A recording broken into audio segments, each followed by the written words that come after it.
대한민국의 방산 제품이 미국의 관리안에서 발전해온 거예요. 미국이 초기에는 기술을 줬으니까 고문 자격으로 뭔가 좀 알려준 것도 있었고, 그러다 보니까 이제 발전을 거듭거듭 하고 우리 대한민국 사람들이 뭐 머리 좋잖아요. 부지런하고. 또 그걸 응용을 또 금방 했고, 망하기 일보 직전에도 꿋꿋이 버텼고, 그런 게 다 모여지다 보니까 대한민국의 K방산이 미국 무기 체계에 준하는.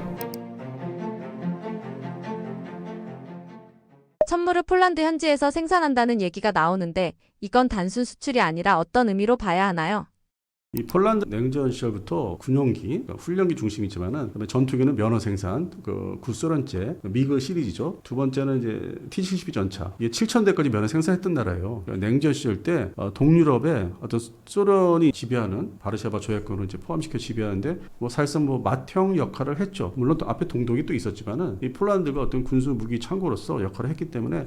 그리고 이제 냉전 시절 때 그게 이제 단절은 됐었죠. 그걸 갖다 버리고 정리하고 최소화하는 과정이 있었는데 그런 바탕이 그쪽에 사람들이 어떤 그런 그 DNA가 있기 때문에 단순히 이제 무기를 그대로 가져오는 게 아니라 핵심, 천문하면 탄 발사체죠. 그거를 빼놓고 나머지 차량들, 지휘 통제 시스템, 사격 통제 시스템 이런 부분은 자기들 현지에서 생산한 거 갖다가 이제 접목을 시키는 거죠. 핵심 탄만 우리한테 사가거나 거기서 현지에서 그것도 면허 생산할 수 있는 거고. 그래서 현지화 해가지고 마치 바르샤바 조약국 때 조약국들이 있을 때처럼 주변의 이웃 국가들한테, 동맹국 국가들한테 판매를 이제 한다든지 염가해 준다든지 그런 정책을 또 다시 살리려고 하는, 과거에 냉전 시절 때 70, 80년대 했던 방식대로 좀 가려고 하지 않나. 하다못해 옛날 구소련 시절 때 슬로바키아 같은 경우는 이제 BMP-1 보병 전투차가 이제 주력이었는데 최근에 그걸 다시 재생산. 아니 그게 언제 때 무기인데? 이게 생산하는 거 봐서는 폴란드의 새로운 시정 무기를 이렇게 만들어서 주변국에 판매하는 거 상당히 이제 중요하다고 생각하고 있고, 그게 이제 장사가 된다 싶으니까 폴란드가 이제 현지 생산을 그렇게 하는 경우죠. 물론 이제 F-50 같은 경우는 좀 차원이 다르니까 그렇게까지 할 수 없고, 철저한 개량을 미국제 레이더라든지 공대공 미사일 이런 부분을 자기들이 이제 미국 정부에 요청해서 승인받아서 그걸 업그레이드하는 거는 이제 별도 방법인데, 이 지상군 무기 체계는 현지화, 자주포, 전차 이런 다연장 로켓포 현지화 시켜서 폴란드 버전을 만들어서 주변국에 루마니아, 불가리아 이런 데 이제 수출을 하는. 물론 지금은 나토 국가니까. 그래서 동유럽 나토 국가들한테 자기가 형 역할을 하려면 무기체계도 외국어를 도입해서 자기 자국화 시켜야 된다. 그런 정책의 일환으로 좀 보고 있습니다. 폴란드가 무기만 사는 게 아니라 훈련이나 군수 기술 지원까지 함께 요구한다고 하는데 이런 조건은 왜 중요할까요?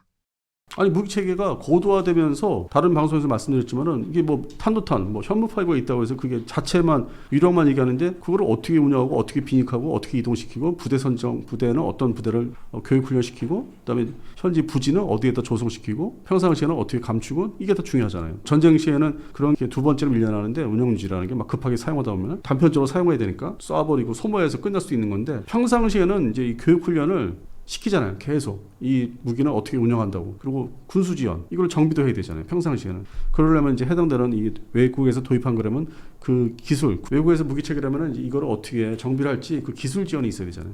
그리고 자기가 그걸 자국화 시켜야 되고, 이게 여러 가지 상황이 있잖아요. 미국에서 도입한 무기인데, 우리나라 경우 얘기하는 거예요. 미국에서 도입한 무기인데 고장이 났어요. 근데 이거 미국으로 보내서 고쳐야 되는데 시간이 많이 걸리고, 그러면 이제 응급조치라도 해야 되는데 전투기 같은 경우 그러면 일단은 단순한 비행을 시키려면은 레이더가 이제 멈춰 있어도 그러면 기본적인 정비 기술이 필요하잖아요. 그런 측면을 이제 폴란드도 겪어왔기 때문에 더군다나 이제 극동, 동북아시아의 대한민국 무기 체계를 처음 도입하는, 유럽에서는 선례가 없었잖아요. 그런 측면에서는 전적으로 지원을 받아서 자기들이 어떤 안정화, 정착화 시키려면은 전적으로 이제 대한민국 회사들, 하나 에어로스페이스나 현대로템, 그다음에 카이의 그런 기술 지원, 군수 지원이 초기에는 돈을 이제 지불하고 와서 하겠죠. 근데 그게 이제 자기 거로 만들어야 되잖아요. 배워야 되잖아요. 운영 유지하는 방법, 정비하는 방법도. 그래서 그런 측면에서 상당히 중요한 거고, 그런 조건을 당연히 끼워넣을 수밖에 없고, 우리나라도 미국에서 FMS 장비 이제 기준으로 해서 도입할 때 그 항목이 다 들어가 있잖아요. 하다못해 책자까지, 그 교육 훈련 사용할 때 책자까지, 교범 같은 거, 종이로 된 교범들. 아무리 지금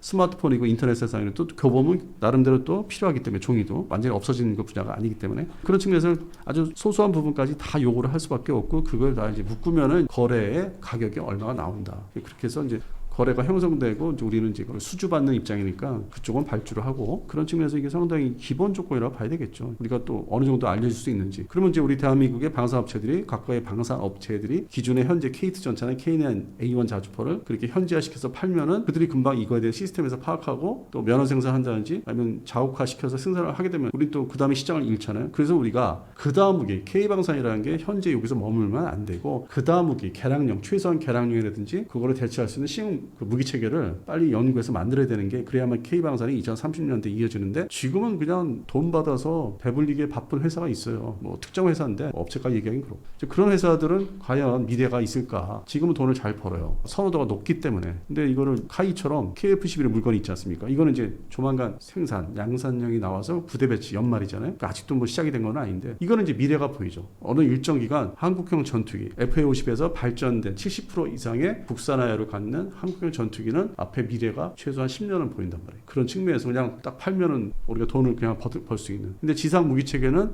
지금 어떻게 보면은 뭐 무인화 쪽으로 자꾸 발표를 하고 그러는데 그게 현실화되지는 않았어요. 실제적으로 우리 군에서 아직 정식으로 채택을 안 했고 그러면서 이제 해외 수출을 이제 나가는 거예요. 그리고 거기에 돈 이제 캐시가 들어오니까 현금이 들어오니까 벌어서 야 여기 뭐 돈이 뭐 적자나 때문에 여기 메꿔. 그러니까 해당되는 이 회사는 뭐 소위 영어로 캐시카우라고 그러는데 현금을 뭐 낳는 힘들어요.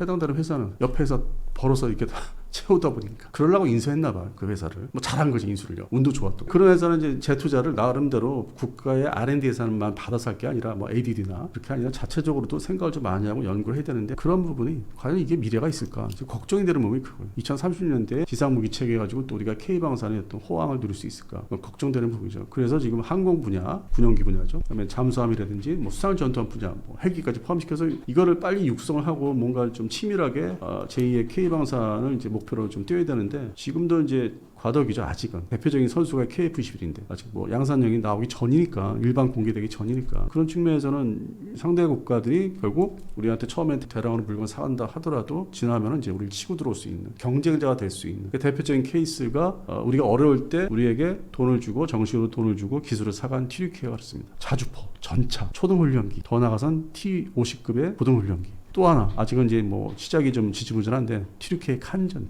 그게 우리 이제 KF11급이라고 할 수 있죠. 그래서 그거를 이제 왜냐면 2011년도 기준은 이제 TUK하고 이제 그런 게 형성이 시작이 된 건데 덩달아 이제 인도네시아도 있었고 우리가 좀 불리할 경우였는데 그때는 K방산이라는 게 초기였기 때문에 수출 본격적으로. 그래서 그런 부분을 생각하면은 지금은 이제 돈을 받아내기 위해서 어떤 회사의 어떤 실적을 높이기 위해서 당장 뭐 먹고 살아야 되니까 임직원들 그런 측면에서 좋은데 장기적인 측면에서는 이제 이게 좋은 것만 아니다. 이게 소위 부메랑으로 돌아올 수 있다. 이제 그걸 대비해서 그 후속 물건들을 좀 열심히 좀 돈을 투자해서 개발하면 안 될까 그런 생각을 이제 하고 있는데 해당되는 방산업체 특히 뭐 특정 업체는 뭐 그 생각이 관심이 실제로는 없는 것 같더라고요. 걱정해요 그런 부분이.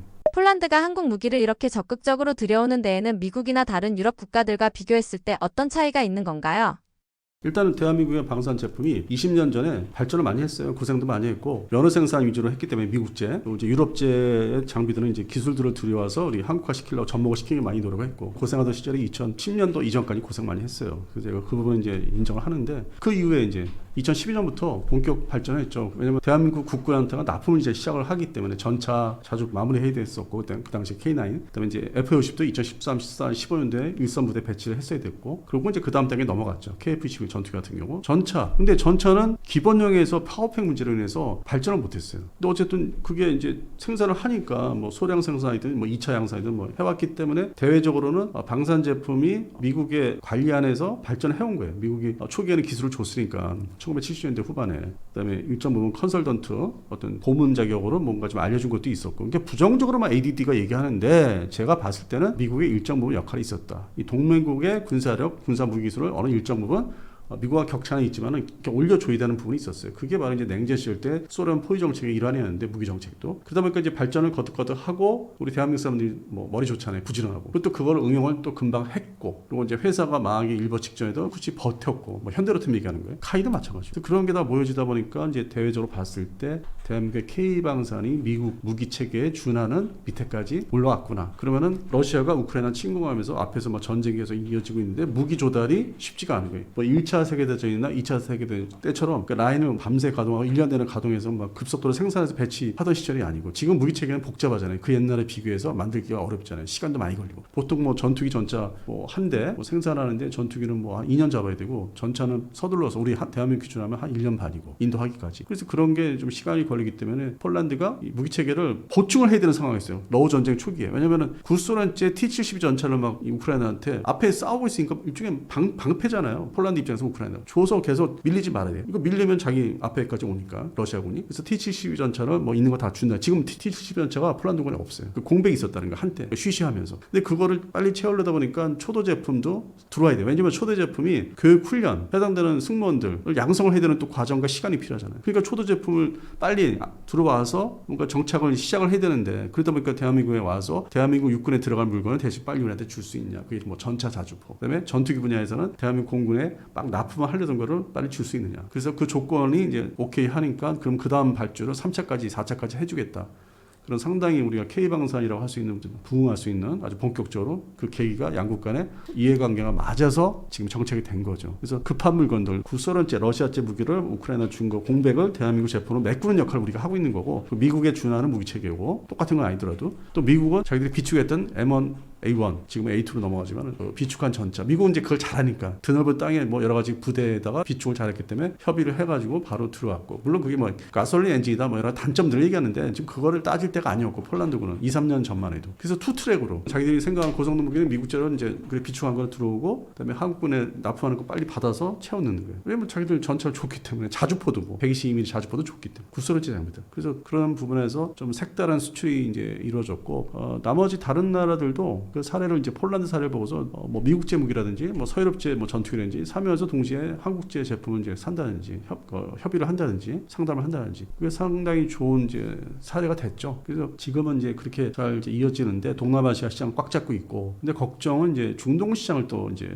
어떻게 뚫을 것인가. 거기 상당히 복잡한 지역이니까 전통적으로 서유럽의 방산 무기 수출 시장이기 때문에 지금도 그게 전문 것도 아니고 또 미국도 이제 개입을 하기 때문에 그래서 지금 현재 과제로서는 이제 이런 사례들을 보면은 중동 국가들도 마치 폴란드 사례를 들면서 면허 생산, 기술 이전, 공동 생산, 공동 개발 그걸 요구하는 대표적인 국가가 이제 아랍에미리트. 근데 아랍에미리트 해주는 건 좋은데 또 그렇게 가까운 시일 내에 그런 거 해주면 또 제2의 튀르키예가 되지 않을까. 나중에 부메랑으로 돌아오니까. 그래서 그런 부분에서는 저는 아랍에미리트의 방산 수출 협력 이런 관계에 대해서는 좀 조심스러운 입장이에요. 사우디보다 더. 사우디는 그동안 이제 보여준 면들이 있기 때문에 오히려 아랍에미리트가 과연 어디로 튈지 모르기 때문에 어떤 외교 관계도 여기저기 다 손을 벌리고 있기 때문에 그런 측면에서 사우디보다 더 예측할 수 없는 나라가 아랍에미리트 아닌가. 우리 K방산의 진출을 현지화시키는 거를 폴란드는 그것도 눈에 보이잖아요. 뭐 주변국에 판매한다. 예측을 할 수 있고 사우디까지는 근데 아랍에미리트는 예측이 안 될 것이다. 외교 관계가 뭐 중국하고 긴밀하다든지 뭐 파키스탄이라든지 여러 나라 손을 펼치고 있기 때문에 동유럽의 전통적인 폴란드보다는 중동 국가들은 이제 그런 이중적인 게 또 있기 때문에 그래서 이걸 지역별로 나라별로 방산 수출을 이제 어떻게 할지를 더 세밀하게 따질 때가 연구할 때가 되지 않았나. 일종의 뭐 방산 보안이라 할 수도 있죠. 무조건 수출하는 게 아니라. 그래서 지금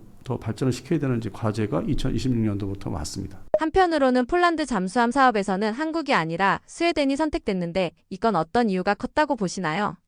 아무래도 인접국을 선호한 것 같아요. 그리고 스웨덴 잠수함이 대한민국이 1999년대 와서 214급 잠수함하고 경쟁하던 시절도 있었어요. 그러니까 물건이 좋다는 거죠. 독일 것만큼. 그다음에 그쪽에 연안 지역이 수심이 낮은 지역이기 때문에 발트해가 그리고 지금 폴란드 해군이 대량 도입하는 뭐 캐나다 사업처럼 캐나다 사업도 뭐 이제 단계별로 4척에서 롱텀으로 가는 거예요. 한꺼번에 12척이 들어가는 게 아니라 뭐 배치 1, 배치 2, 배치 3. 근데 그 얘기 아무도 안 하잖아요. 뭐 한꺼번에 12척 사면 돈이 캐나다 국방비가 또 감당하기 어렵기 때문에 나눠서 하는 건데 근데 거기는 이제 큰 사업이죠. 어쨌든 종합적으로 이렇게 하면은 60조라고 하니까. 근데 폴란드는 2-3척. 일단 연안을 순찰할 수 있는 페트롤할 수 있는 수준의 잠수함과 동시에 주변국하고 협조할 수 있는 어떤 무기 잠수함의 공통화도 필요했고 물론 이제 독일이 있고 스웨덴이 있는데 해역을 보니까 독일 것보다는 스웨덴 게 좀 더 성능이 자기들한테 맞은 거예요. 작전 요구 성능이 ROC가. 그다음에 군사협력뿐만 아니라 연합훈련, 경제협력도 과거의 역사가 있잖아요. 양쪽에 침공을 받았던 소련과 독일한테. 그런 감정들 기반을 이제 작용하기 때문에 스웨덴 잠수함을 더 점수를 뭐 단 0.1이라도 준다든지 심리적인 것도 작용하니까 사람들의 심리가. 그런 측면에서는 파격적으로 스웨덴 선정이 되지 않았나. 스웨덴 잠수함은 그동안에 싱가포르에 중고 잠수함 수출하고 이제 했는데 물론 이제 싱가포르 해군도 최근에는 뭐 독일제를 더 선호한다든지 그런 건 있는데 그래서 나름대로 그런 실적이 있고 성능이 나온다. 그리고 가까운 지역이고 과거의 역사를 이제 비교했을 때 독일보다는 스웨덴제 사서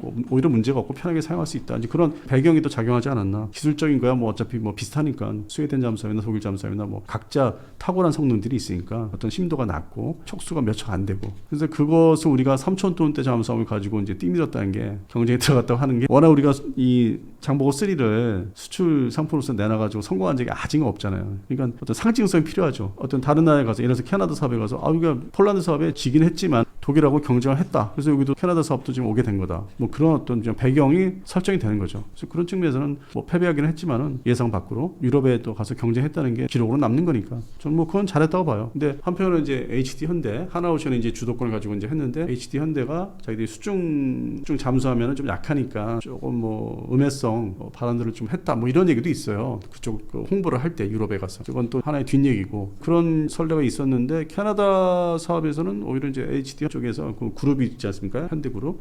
뭐 자동차 사업부도 있고 그런 현대자동차 그런 측면에서 현재 불협화음은 없는 걸로 협조를 잘하고 뭐 정부에서 주도를 또 하고 있기 때문에 그 원팀이 캐나다 사업 경쟁에서는 뭐 제대로 지금 하고 있는 뭐 나쁜 얘기는 나오는 거 없습니다. 그래서 하여튼 폴란드 사업은 우리에게 있어 좀 좋은 경험이었다 그렇게 생각하면 되고 폴란드 해군의 또 선택은 뭐 나름대로 좀 고민을 해서 그렇게 선정한 거다. 척수가 적으니까 그렇게 뭐 지금 와서도 이렇게 뭐 대서특필을 할 필요도 없고 얘기할 필요도 없다고 봅니다. 요즘 폴란드가 군사력을 빠르게 키우면서 유럽에서 존재감이 커지고 있는데 이렇게까지 군비를 늘리는 배경은 뭐라고 보시나요? 그 나토, 그다음에 이제 경제 협의체인 EU 여기서 봤을 때는 신냉전이잖아요. 어떤 시대가 또 바뀌어서 중간에 우리가 즐겁게 보냈던 30년 전이 있었고 물론 미국한테는 대타리 전쟁이 20년 있어서 괴로웠지만은 그 지나면서 또 신냉전이 이제 등장했어요. 과거에 냉전 시절 때 70년대, 80년대 그 아주 강력한 군사를 갖고 있던 소비에트 연방이 다 흩어지면서 러시아는 줄어들면서 순수한 러시아의 군사력 가지고도 우크라이나를 침공했잖아요. 근데 과거에 냉전 시절 때는 다 소비에트 연방이었는데 우크라이나 포함해서 그래서 그때는 일종의 중간에 폴란드가 바르샤바 조약군이었고 동독이 있었고 최전방은 그 당시에는 서독이었죠. 근데 그게 그 독일이 서독과 동독이 이제 통일이 되면서 일단 1차적인 완충지대가 사라지고 89년도, 90년도 맞이하고 그리고 걸프전이 생겼고 이제 바로 이제 쿠웨이트 침공 이라크에 그리고 91년도 2월에 다국적 연합군이 이제 쿠웨이트를 탈환했었고 그 연말 91년 연말에 소비에트 연방이 이제 붕괴를 했죠. 그러다 보니까 이게 국경선이 중간에 이제 회색지대가 있어요. 중간 완충지대가 이제 폴란드라든지 뭐 우크라이나도 이제 그렇게 될 수 있었고 그때까지만 해도 이제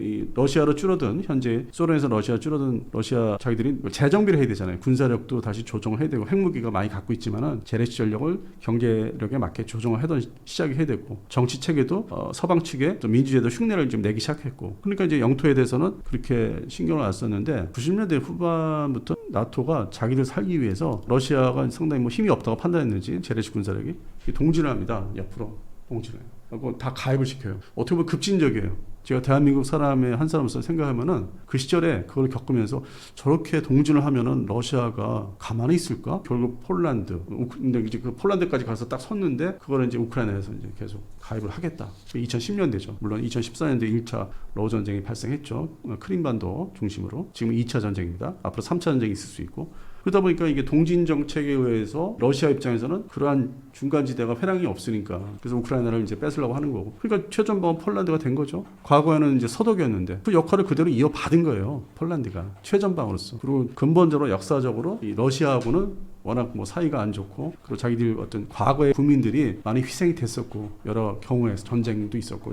그러다 보니까 나토 입장에서는 폴란드가 일단 최전방의 방벽 역할을 한다. 물론 이제 그 앞에 우크라이나가 있지만은 우크라이나는 나토 국가는 아니고 그래서 군사력을 이제 증대시키는 거를 과거의 서독 수준은 아니더라도 거기에 준하는 전차 보유, 전투기 보유를 이제 계속 미는 거죠. 협력을 해주는 거고 뭐 돈이 있으면 빌려줄 수도 있는 거고 나토 자금을 그다음에 스스로 폴란드는 역사적인 자기들이 겪었던 거를 이제 생각하면 역사는 이제 반복이 되는 거니까 그런 측면에서는 지금 군사력을 증대시키는데 그렇지만은 현재 폴란드의 육해공 군사력을 보면은 육군에 집중돼 있어요. 공군력은 아직도 멀었어요. 너무 초보적인 수준이에요. 보유 대수가. 예를 들어서 F-16 전투기가 48대예요. 물론 저번에 추락해서 47대가 되지만은 F-50 현재 12대 얼마 안 돼요. F-35A도 이제 도입하기 시작해서 미 본토에서 훈련도 시켜야 되기 때문에 미 본토에서 폴란드 영토로 가져와야 되는데 그게 그래야만 실전 배치가 되는 건데 아직 초기 단계고 제가 느끼는 온도는 폴란드군은 아직 멀었다. 전차가 지금 800여대를 목표로 지금 다 빼준 거 T-70 전차 그다음에 자국에서 개량한 러시아제 전차를 개량한 PT-91 시리즈 이것도 결국에는 사라질 전차 다 보내야 돼. 결국 지금은 몇 대 있다고 하는데 데이터 보면 그것도 줘야 돼요. 왜냐면 우크라이나군이 그걸 받으면은 바로 교육 훈련할 때 사용하던 전차 계열이기 때문에 금방 적응이 돼요. 그러니까 그런 건 다 빼줘야 돼. 지금의 122mm 자주포도 다 빼줘야 돼. 그렇기 때문에 K방산에서 계속 들어와야 되고 현지에서 생산도 해야 되고. 그러니까 아직 완성이 안 된 거예요. 군사력이 대단한 게 아니에요. 지금 불안한 거예요. 지금 잠수함도 이제 선정해서 사인을 한 거지 그게 만들어지거나 가져오거나 실전 배치가 된 게 아니죠. 그러니까 향후에 지금 26년인데 향후 4년 요 사이에 폴란드 군사력이 완전하게 안정화되려면은 아직 시간이 더 있다, 필요하다, 돈이 더 들어간다. 그래서 폴란드가 어떤 비전을 보여준 거, 우리가 이러한 장비들을 미국과 서유럽에 대한민국에 발주를 했다. 이거는 홍보성이죠. 나 이렇게 무장력을 군사력을 증대할 테니까 쉽게 넘보지 마라. 근데 뭐 러시아 입장에서는 속으로는 이 우크라이나를 점령 돌파해서 빨리 폴란드를 그러기 전에 폴란드를 갖다 때려야 되는데 그런 조급성이 푸틴한테는 있는 거고. 근데 2030년, 그러니까 유럽에서 2030년대에 폴란드군은 우리가 뭐 생각하는 것처럼 강력해질 수 있는데 지금은 시작 단계다. 이건 이제 유럽의 상황이고 또 중국, 뭐 먼저 말씀드린 중국의 경우는 아직 마무리 거기다 안 된 거. 중국도 대만을 들어가기 위해서는 여러 가지 체계나 지휘부나 무기 체계가 다 완비가 100% 안 된 거고. 그러니까 실제 지구상에서의 어떤 대전, 세계 대전급의 지역 전쟁이 이게 동시다발적으로 일어날 수 있는 가능성은 향후 몇 년 앞으로 남은 거죠. 그래서 2030년대가 정말 위험하지 않을까. 지금은 그 전 단계 시기고. 그래서 폴란드의 어떤 군사력이 강력하다 이제 시작된 거예요. 마치 냉전 시절 때 러시아제 T-72 전차 7,000대까지 면허 생산한 규모를 갖추려면은 이제 시작이다. 이런 흐름을 놓고 보면 폴란드는 한국 무기를 바탕으로 앞으로 어떤 군사적 역할이나 목표를 생각하고 있다고 보시나요?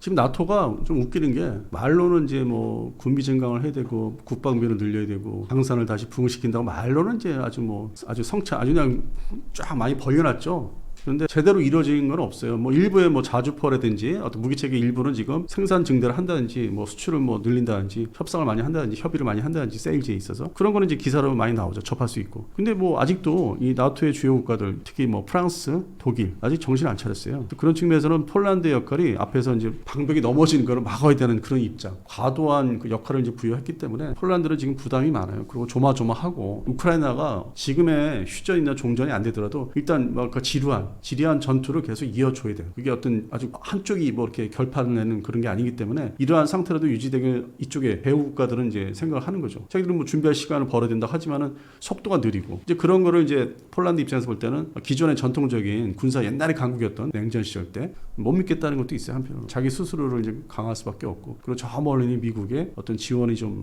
뭐 신속하게 이루어져야 되는데 증대가 되거나 그러다 보니까 답답하니까 결국 K방산에 의존하는 도가 많아졌고 앞으로도 높은데 2030년까지 K방산을 통해서 자기들의 정체화 시키겠다. 가고 있는 거죠 막판에. 우리는 이제 뭐 다 내줘야 되는 상황이고 우리가 이것도 일반 경제 수출로 보고 있기 때문에 새로운 정부에서는 어떤 5대 4대 아주 중요한 경제 수출력으로 보고 있기 때문에 반도체가 첫 번째고 뭐 자동차가 있고 조선이 있지만은 뭐 네 번째라면 이제 방산이죠. 우리는 이제 그런 입장이고 폴란드는 한국을 통해서 어떤 숫자상으로는 다 채워야 되고 지금 폴란드군의 전차 부대가 K2 전차 부대가 그렇게 많지도 않고 그게 좀 늘어나야 되거든요. 그리고 이제 PT-91 구소련제 개량전 전차가 다 없애야 되고 그다음에 레오파르트 옛날 2A4 같은 옛날 그 냉전 시대 전차도 교체를 해야 돼요. 이 시대에 안 맞기 때문에. 그건 이제 그런 레오파르트 시리즈 중에서 구형은 또 빼가지고 또 우크라이나 줘야 돼요. 거기까지는 이제 우크라이나 군이 운영 경험이 이제 있기 때문에 무기를 또 지원을 해야 되는 입장. 근데 배후 국가들은 말로만 여러 가지 뭐 아주 다 모든 걸 이룰 수 있는 것처럼 얘기하고 있고. 그래서 그런 입장이 폴란드이기 때문에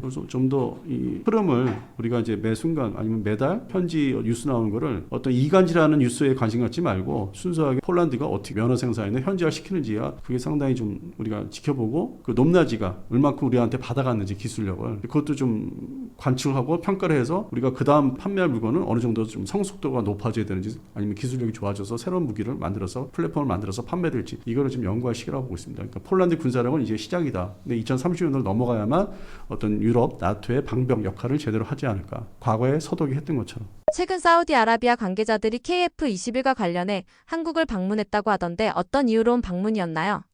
일단 사우디아라비아 공군의 전투기 보유 종류가 4세대 아니면 4.5세대거든요. 그리고 이제 이 중동 지역에서 미국은 이제 이스라엘 최우선 정책을 이제 펼치고 있기 때문에 그게 물론 이제 군사 경제 정책이죠. 안보 문제, 포괄 전체적으로는 이제 안보 문제인데 그러다 보니까 중동 국가들이 친미 국가인 사우디아라비아가 5세대 전투기를 지금까지는 도입을 못 하고 있고 그리고 최근에 와서 트럼프 정부가 판매할 수 있다. 이스라엘과 사이를 좀 지금보다 개선하고 싸우지 않으면은 어떤 같은 그 그룹으로 묶어줄 수 있다. 또 종교 이런 거 다 떠나서. 그래서 그런 측면에서는 F-35는 이제 가까운 시일 내에 이스라엘 공군에 의해서 사우디아라비아 공군도 보유를 할 수 있어요. 그런데 대만의 사례를 보면 대만 공군의 사례를 보면은 F-16V라는 전투기를 66대로 발주를 했는데 아직도 안 들어갔어요. 이게 무슨 얘기냐면은 결국 이제 정책상으로는 서류상으로는 다 승인을 해줘서 서로의 관계를 발전시키고 우호 관계를 더 발전시키는데 동맹으로서. 근데 물건을 실제 주는 거는 여러 가지 이유로 아니면 공군망의 이유로 뭐 지연을 해줘. 그러면 대만의 지금 F-16V가 실제 신규 생산 개량한 기체 말고요. 기존에 보유하고 있던 전투기는 다 개량한 거예요. 신규 새로 만든 전투기가 아직 안 들어가 있는 게 중국을 이제 눈치를 보는 거죠. 중국이 미국한테 자기한테 경제 측면에서 경제 정책에서 어떻게 나오는지 관세 문제에서 어떻게 대들고 있는지 아니면 양보를 하는지 보면서 이제 그거를 이제 조정을 하는 거죠. 그러면 대만이 빨리 달라고 얘기할 수 있는데 지금 현재 F-16V 발주 국가가 또 많기 때문에 거기를 우선 또 배정하면 이제 그 핑계 되는 거죠. 아예 순서가 있는데 여기에다가 완납하기 전에는 대만에 공급 못 한다. 이게 전투기 공급망이 그렇게 뭐 말처럼 쉬운 게 아니에요. 발주를 했다, 뭐 협상을 한다, 결정을 했다, 뭐 사인을 MOU를 했다. 이걸로 끝나는 게 아니라 그걸로 해서 뭐 무기가 전투기가 생기는 게 아니라 실제 인도를 받아야 되는데 그런 측면에서 이 사우디아라비아 공군이 선택의 여지가 지금 많지가 않아요. 전 세계에 깔려 있는 전투기에서 구매할 수 있는 게 일단 러시아하고 중국은 배제를 하고요. 미국 때문에. 그러면 서유럽인데 이미 서유럽에서 유럽 파이터 타이프는 이런 2대 도입을 했어요. 영국하고 원래 가까운 나라니까. 근데 이건 4.5세대. 그것도 4.5세대 중에서 A사레이더 성능이 조금 미약한, 그러니까 완벽하지 않은 그런 4.5세대 전투기고. 그러면 또 하나 있는 게 이제 라팔인데 작년 연말에 라팔 전투기 도입을 할까 말까 고민을 했어요. 그러니까 마치 인도네시아처럼 여러 전투기를 보유하고 상황에 따라서 골라 쓰겠다는 거지. 뭐 돈이 남아 돌아서 뭐 정비하기 어려워서 이건 옛날 방식의 얘기를 하는 거고 펼치는 거고. 그건 그들의 문제이기 때문에 인도네시아도 자기들이 어떤 국방비를 투자해서 상황에 따라서 그 상대 도입한 판매한 나라의 관계에 따라서 사용을 못 한다든지 그러면 차선책으로 다른 나라에서 도입한 전투기를 사용한다든지 그런 정책이에요. 그걸 그동안에 2025년도까지 우리 대한민국 밀리터리 유튜브계에서는 인도네시아는 일방적으로 이제 매도를 했었죠. 그들의 생각이 뭔가를 파악을 했어야 되는데 실질적으로 감정적으로만 이제 접했던 거고. 그래서 이 부분이 뭐 대만의 사례 말씀드렸고 인도네시아 얘기도 했고 그리고 이제 사우디아라비아 얘기를 하는 건데 그런 측면에서 여러 종류의 전투기를 골고루 신형 전투기로서 4.5세대 이상의 도입을 하려다 보니까 현재 생산을 앞두고 있는 바로 생산할 수 있는 전투기가 뭐냐 따져보니까 KF-21이라는 그런 미국이 승인을 했어도 여러 과정이 있어요. 언제 들어올지 몰라요 사실은. 목표 연도가 있어도 또 다른 이유로 그때 당시에 미국 행정부에 따라서 가까운 미래 행정부에 따라서 인도를 지원할 수도 있고 또 이스라엘에서 뭔가 뒤에 작업을 하면은 더 지원을 시킬 수 있기 때문에 불안불안한 거예요. F-35 그러니까 대외적으로는 인정을 받은 건데 스텔스 전투기 도입에 도입국으로서 포함을 시켜주고 그 그룹에 넣어준 건데 그게 언제인지 사실 모르거든요. 가까운 시일 내에 이루어질 수 없기 때문에 그러면 그거를 보완할 수 있는 유사 제품 바로 그 밑에 제품이 뭐냐. 그게 바로 K방산의 KF-10 전투기. 물론 폴란드에서는 K2 전차가 그랬고 K9 자주포가 그랬고 천무가 그랬던 거예요. 미국의 그런 무기체계 M1 전차에 바로 그 수준에 있는 전차 K2 그다음에 우리가 K9 자주포 생산하지만은 미국의 M109, A6, A7 팔라딘보다 오히려 더 좋은 게 K9이요. 그다음에 하이마스보다 더 좋은 게 어떻게 보면 이제 현지 생산하면서 야전에서 운영 능력이 그게 바로 천무고. 그런 측면에서 폴란드가 수출이 이루어지고 있고 사우디아라비아는 이제 이게 집중되는 게 KF-10이 이제 그런 측면에서 보완할 수 있는 전투기. 그리고 이제 티르키예 칸이 또 있는데 그 아직 뭐 제대로 출발도 못했기 때문에 현실적으로는 F-35에 발주를 한 상태에서도 KF-10을 도입을 할 수밖에 없다. 그렇게 해서 여러 종류의 전투기. 현재 사우디아라비아 공군이 보유하고 있는 뭐 터네이도 IDS 전폭기죠. 그다음에 미국제 F-15C, D, 이글 공주전 중심에 그다음에 98년도 이후에 도입한 뭐 F-15S 그다음에 2000년대 중반에 도입하기 시작한 SA 버전. 근데 이게 시간이 가면 구형화되기 때문에. 그리고 이제 또 한편으로는 티르키예 칸도 관심을 가지고 있고 사우디아라비아 공군이 현재는 KF-11을 관심 많이 가지고 있다면은 그 전엔 재작년에는 영국 주도의 GCAP라는 다국적 국가들이 개발하는 차세대 전투기에도 거기에 가담을 하려고 했었어요. 근데 그것도 뭐 자기들이 뜻하는 대로 잘 진행이 안 되고 이제 거기에 가입은 됐는데 지금 현재 GCAP, 영국 주도의 GCAP가 또 실제 우리 눈에 언제 나타날지 몰라요. 지금은 제대로 된 모컵도 없는 수준이니까. 이것도 티르키예 칸처럼 비슷한 상황이에요. 그러니까 가장 현실적인 서방 측의 전투기는 이게 사실상 이런저런 상황을 접하다 보니까 KF-11이 유일하다시피 한 거예요. 현재로서는. 그래서 올해 2026년 3월에서 4월 달에 있을 양산형 전투기 출고식이 그래서 중요한 거예요. 이게 상당히 갖는 상징성이 어떤 정부 차원에서의 새로운 정부, 현 정부에서의 실적보다는 이게 대내적인 K방산의 상징성을 가지고 상당히 많이 갖습니다. 그러고 나서 하반기에 9월 이후에 공군 그 전투 비행단의 전투 비행 태대에 배치가 되는 것도 상당히 중요하고 실전 바로 투입할 수 있는 전투기로서의 갖는 상징. 물론 운영하는 부대에서는 여러 가지 뭐 정비, 훈련, 교육 여러 가지 과정이 있기 때문에 정착시키려면은 자기들이 속사정이 있겠죠. 그거를 인수받는 공군 전투 비행단의 전투 비행 태대는. 근데 대외적으로 홍보할 때는 실전 부대에 지금 들어갔습니다. 이거 대단한 전투입니다. 이렇게 선전할 수 있고 이제 그런 것들을 사우디아라비아, 뭐 폴란드, 아랍에미리트, 아시아에서 태국, 말레이시아, 필리핀, 또 인도네시아는 또 받을 예정 국가니까 당연히 주시하고 있죠. 거기에 대해서 뭐 아주 적극적인 아주 열성적인 그 표현을 안 하더라도 아주 뭐 자기들이 속마음을 감추고 이제 지켜보고 있는 상황이고. 하여튼 뭐 현재는 뭐 2026년 2월 달이기 때문에 이게 언제 오는 거냐, 도대체 행사 언제 하는 거냐, 그리고 실전 부대에서 막 그 경락거에서 나오고 뜨고 하는 거 언제 볼 수 있냐. 어떻게 보면 또 시간이 또 해결해 주는 건데 이것도 뭐 몇 달 후 얘기고, 뭐 K방산이 좀 터져야 뭐 경제에 큰 도움이 된다고 하니까 이런 전투기 수출도 본격화돼야 되니까 FA50이야 좀 사실 선방을 했는데 그렇게 아주 본격적으로 확산이 안 됐고, KF-11이 이제 수출에 본격 가담을 해야만 거기에 같이 함께 FA50도 공격기잖아요. 사실 근본적으로 그런 측면에서는 이게 세트 물건, 하이로믹스 개념으로서 더 팔릴 수 있는. 그러면 혼자 지금 선방을 하고 있지만은 KF-11이 나중 동생이 등장, 성능은 형이지만 형급이지만은 관계는 이 동생뻘 되는 KF-11을 빨리 등장을 해줘야만 실전 배치할 수 있는 양산 전투기가 나와야 돼요. 그런 측면에서는 사우디아라비아가 상당한 관심을 아랍에미리트에서 관심을 우리한테 보인 거고 도입을 할 것이다. 어느 일정 부분 숫자. 그러면 그 단위가 보통 48대에서 72대 사이는 도입해서 운영을 할 것이다. 과거에 사우디아라비아 공군은 로우급 전투기, 우리가 흔하게 얘기하는 뭐 똥5라고 얘기하는 F5 운영국이었어요. 그러한 전투기도 운영을 했던 나라예요. 그래서 그것을 과거의 사례를 보면은 얼마든지 KF-11은 사갈 나라고 기술 이전까지는 아니더라도 어떤 일정 부분 사가지 않을까. 아랍에미리트는 기술까지 달라고 하는 거고 또 어디다 갖다 팔아먹을지 모르는데, 그래서 그런 거는 좀 별도의 얘기지만은. 그래서 사우디아라비아의 관심은 그동안 지켜본 거를 이번에 이제 제대로 표현을 한 거예요. 이번 그 행사 때, 출고식 행사 때 아마 중점적으로 수출할 수 있는 후보 국가들, 대상국들을, 무관들을 다 초청할 거로 보고 있습니다. KF-21을 공개하는 과정에서 인도네시아 국기를 가렸다는 말이 있던데 이게 무슨 얘기인가요?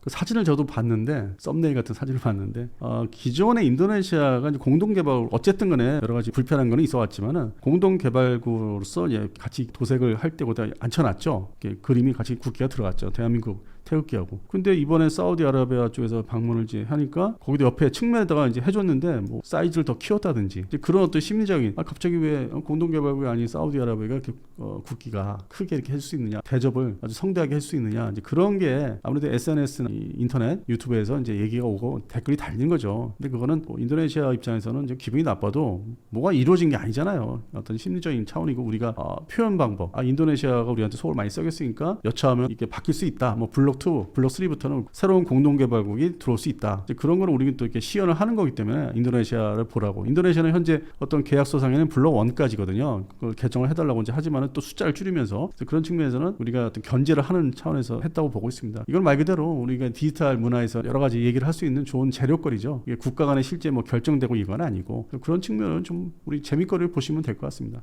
만약 사우디가 KF-21을 도입한다면 어떤 성능이나 구성으로 몇 대 정도를 원할지 예상해 볼 수 있을까요? 일단은 이제 그 공대지, 장공지, 한국형 장거리 공대지 2죠. 이게 다 인티그레이션 개발이 끝나는 2030년부터 이제 입지를 해가지고 32년도에 이제 우리가 양산에 들어갈 수 있는 한국형 장거리 공대지 2 미사일이 이제 끝나니까 개발 사업이. 그래서 이게 뭐 계약을 하고 하면은 2030년에서 32년 사이에 계약을 하면은 블록 2가 일단은 얘기가 되는데, 이게 대량 발주는 안 할 것 같아요. 48대 규모를 이제 할 수 있지 않을까. 뭐 지금 기존의 노 전투기들을 지금 순번제대로 차례차례 대체를 하다 보면은 다 지정이 돼 있죠. 이거는 어느 날에 어떤 전투기, 이런 식으로 이제 지정을 해나가고 있기 때문에 좀 블록 2가 지금 현재로서 유력하고, 그러다 보면 서로 이제 이게 긴밀해지지 않습니까? 우리가 수출 대상국에서 이게 또 계약을 하게 되면은, 그러면은 블록 3 개발에 2032년부터 블록 3 개발이 들어가거든요. 그리고 2040년도에 끝내야 돼요. 한 8년 동안에. 그때 이제 자본금이 필요하기 때문에, 이건 또 완전 새로운 사업이기 때문에 인도네시아 같은 어떤 국방비가 모자란 나라한테 기댈 수도 없고, 그동안 우리가 경험도 했고, 뭐 그렇다고 해서 말레이시아 같은 옆에 나라, 이런 나라도 좀 한계가 있기 때문에, 그리고 앞서 말씀드린 대로 아랍에미리트는 여러 가지 변수가 많기 때문에 그게 양국 간의 일반 관계나 경제 관계가 좋을지언정 이 군사 관련돼서 방산, 특히 기술에 있어서는 과연 우리가 아랍에미리트에 그거를 협조를 하거나 뭐 같이 공동 개발을 해야 되나, 좀 그런 좀 불안감이 있어요. 그럴 바에는 사우디아라비아를 끌어들이자. 사우디아라비아는 좀 상대적으로 아랍에미리트보다는 정책이 좀 투명하니까, 상대적으로. 그리고 이제 미국의 관계가 더 좀 선명하니까. 그 뭐 높낮은 차이는 있어요. 완벽하게 좋거나 뭐 긴밀하다 이건 아닌데, 그래도 우리가 예측할 수 있는 게 뭐 아랍에미리트보다는 사우디니까 국방 정책이라든지 무기 도입하는 게 선정하는 것도 그렇고, 그래서 그런 측면에서는 사우디아라비아를 좀 블록 3 때 개발할 때 끌어들이면은 R&D 비용이 상당히 부담하는 게 줄어들면서 어떻게 보면 개발 그 시기도 뭐 한 1년에서 2년 좀 땡길 수 있고, 그러면 2040년도 전에 양산 체제를 구축을 한다든지 뭐 2038년도에 그런 측면에서는 저는 사우디아라비아를 끌어들였으면 좋겠습니다. 이 돈이 좀 있는 나라, 그리고 미국과의 관계를 다 따져봐야 되고, 중동 국가에서 이게 국제 정치 외교, 그다음에 국방력 관련성, 그 나라의 역사, 국방력의 발전사, 무기를 어떻게 도입했나, 이런 것들 종합적으로 따져보면은 지금 블록 3에는 뭐 참여를 시키면 좋겠다 생각은 그렇게 하고 있습니다. 이런 흐름을 보면 앞으로 KF-21을 중심으로 한 K방산 전투기 수출은 어떻게 보시나요? 저도 이거를 고민을 많이 했어요. 여러 이제 방송을 이제 참여하면서 거의 비슷한 얘기를 많이 하다 보니까 저도 이제 지루하잖아요. 저도 말씀을 드린 입장에서. 그래서 고민을 끊임없이 하는데, 전 세계, 그러니까 2차 대전 끝난 이후에 이제 제트 전투기가 본격화된 시기부터 따져보니까 이게 시간이 현재까지 흘러나오면서 일종의 어떤 점할 수 있는 대상 국가들이 그렇게 많지는 않다고 이제 결론이 나더라고요. 그러면 그 지금 말씀드린 뭐 많지가 않다면은 그 안에서 그거를 내실 있게 아주 충실하게 꽉 잡고 있어야 되거든요. 놓치지 말고. 그래서 그러다 보니까 뭐 지금 폴란드, 유럽에서는 폴란드가 우선이고, 그리고 바로 이제 중동으로 내려오면은 북아프리카기도 하면서 이집트가 있고, 사우디아라비아, 그다음에 아랍에미리트 이제 단순 수출을 생각하면은 그렇게 대상국이 있고, 그 서남아시아는 뭐 또 전통적으로 뭐 파키스탄, 인도는 뭐 대상국이 들어갈 수도 없고, 뭐 버마도 마찬가지고, 미얀마. 그러면 이제 동남아시아잖아요. 그 동남아시아 4개국, 태국, 말레이시아, 인도네시아, 그다음에 이제 필리핀. 근데 인도네시아는 좀 유동적이고 블록 지금 2로 뭐 갈아타고 싶어서 지금 또 대수 줄이고 해서 좀 복잡하긴 한데, 그래도 하여튼 뭐 향후에 또 계속 지속적인 관계를 뭐 따져보면은 판매를 또 추가로 해야 되는 것도 있고, 궁극적으로는 스텔스 전투기, 한국형 스텔스 전투기도 뭐 살 가능성이 높기 때문에 그런 측면에서는 기존의 고객과 예상이 되는 나라들은 좀 더 우리가 활발하게 세일즈를 해야 되지 않을까. 저 남미의 페루도 있고요. 더 나가서 또 남미 국가 중에서 지금은 뭐 아니라고 하는데 뭐 칠레라든지 뭐 브라질도 가능성이 있어요. 그 상황에 따라서. 왜냐면 현재 뭐 그리펜을 선정하고, 뭐 칠레는 아직 주력기가 F-16이지만은 그것들을, 왜냐면 칠레는 F-16이지만 또 이것도 대체하는 뭐 사업도 있어야 되고, 그런데 F-16 뭐 유럽제로 선정한다든지, 스웨덴 그리펜이라든지, 근데 칠레가 F-5를 갖고 있어요. 이것도 거기에 걸맞는 전투기 대체를 해야 돼요. 브라질도 F-5를 운영하는 나라예요. 그다음에 AMX라는 공격기가 있어요. 그래서 그런 측면에서는 한 기종 가지고 되겠느냐, 마치 페루가 지금 그렇듯이 페루가 그리펜을 선정해놓고 우리 F-50을 또 생각을 하는 것처럼 두세 종의 전투기를 이제 구비할 수 있는 나라, 우리가 꾸준히 K방산의 작업을 잘 해온 나라들 상대로 발전을 시켜야 된다. 그래서 남미에서는 이제 칠레나 브라질까지 현재로서는 보고 있죠. 중동은 이제 말씀드린 대로고, 이제 유럽에는 이제 폴란드 중심인데, 로마니아도 지금 공격기가 있는데 냉전 시절 때 만들었던, 그것도 대수는 얼마 안 되는데 어떤 대체 가능성이 좀 있고, 한 기종으로만 가는 게 아니니까. F-16도 중국이고 로마니아가 F-35 도입국이지만은 그게 대수가 얼마 안 되고, 그래서 그런 측면에서 폴란드에서 거점을 좀 제대로 잡고서 정착을 시킨 다음에 계속 도전을 유럽도 해봐야 되지 않을까. 나라별 규모는 이제 전투기 보이드스 규모는 좀 제각기 다른데, 가능성이 생각지 못하게 일어날 수 있는, 살 수 있는, 판매할 수 있는 나라가 있어요. 그래서 이거는 결국에는 어떤 정부 주도 카이, 여기서는 이제 뭐 국방관 연구소는 일단 아니고 거기는 이제 미사일만 전담하고 있기 때문에 결정됐을 때 미사일 장공지 2라든지 뭐 그런 거 부분에서 이제 개입을 할 수 있어도, 일단 플랫폼 자체에서는 어떤 정부, 방사청, 카이가 역할이 상당히 크지 않을까. KF-21이 이제 앞으로는 대표 상품이 될 텐데, 뭐 지상에서 굴러다니는 장비와 달리 물건 자체가 3차원이니까 그런 측면에서는 좀 늘려가야 되겠다. 현재 예상되는 국가들, 왜냐면 제가 디펜스 타임즈 월간지 발행하면서 나라별로 다 심층 보도를 다 했어요. 심층 기사를 내보냈는데, 그러다 보니까 또 잠재적인 국가들을 좀 생각을 하고 타진을 해야 되고 분석을 해봐야 되니까, 그 나라의 공군력 발전사 성향, 그리고 주변국의 어떤 견제해야 되는 상황, 이걸 따져보니까 잠재적인 국가는 또 새로 개발할 수 있는 대상국은 늘어나는데, 제 목표는, 제 개인적인 생각은 한 20개국까지는 수출을 해보자. 프랑스의 사례를 염두에 두고 말씀드린 건데, 미라주 시리즈. 그래서 20개국 정도는, 물론 이제 라파는 지금 계속 팔리고 있지만은 거기에 준하는 수출이 좀 장기적으로 가능하지 않을까. 단기적으로는 한 6, 7개국인데 장기적으로 보면 개량량이 계속 나올수록 20개국 이상은 되지 않을까, 이렇게 보고 있습니다.